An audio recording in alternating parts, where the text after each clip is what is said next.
President Kikwete's address to Parliament came in the wake of a busy schedule that involved the head of state paying a courtesy call to Nairobi Governor Evans Kidero, where they charted a way forward in boosting trade and investment between Kenya and Tanzania. The head of East Africa's most populous nation also had the honor of having one of Nairobi's major roads named after him. Otieno reports. Day 3 of President Kikwete's visit to Kenya was marked with a visit to Nairobi's City Hall, where the head of state was honored by symbolically being handed the keys to the city. It was viewed as a sign of goodwill to the man that has steered Tanzania for a decade now. Let me sincerely express my gratitude for what you've just done for me, and I will always remember this gesture of friendship and cooperation. So, Governor, Deputy Governor, Speaker, the county government, county assembly, thank you very much.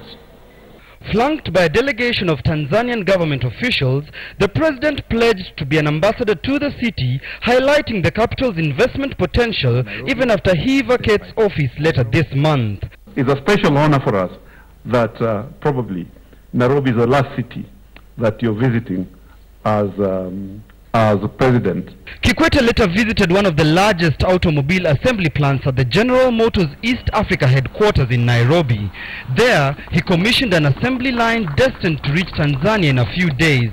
This as part of the plans to ensure trade and transfer of goods within the two nations is as smooth as possible. I believe not too distant from now, we'll be able to meet East African demand for trucks and buses. But his presence at the premise may have brought to the surface the menace plaguing trade between the East African nations, that of second-hand commodities.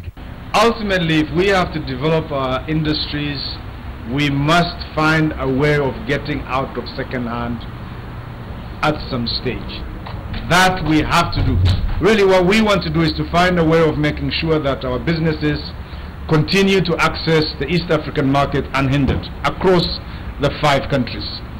President Kikwete would then become the first sitting African president to have a road named after him in Nairobi when Milimani Road was renamed Kikwete Road. Kwa kweli nimefurahi sana kwa upendo mlionyesha, urafiki mlionyesha kwangu. The president, who turns 65 years old Wednesday, is serving the last 3 weeks of his 10-year reign that has seen trade between Kenya and Tanzania grow up to 40% in the last 5 years.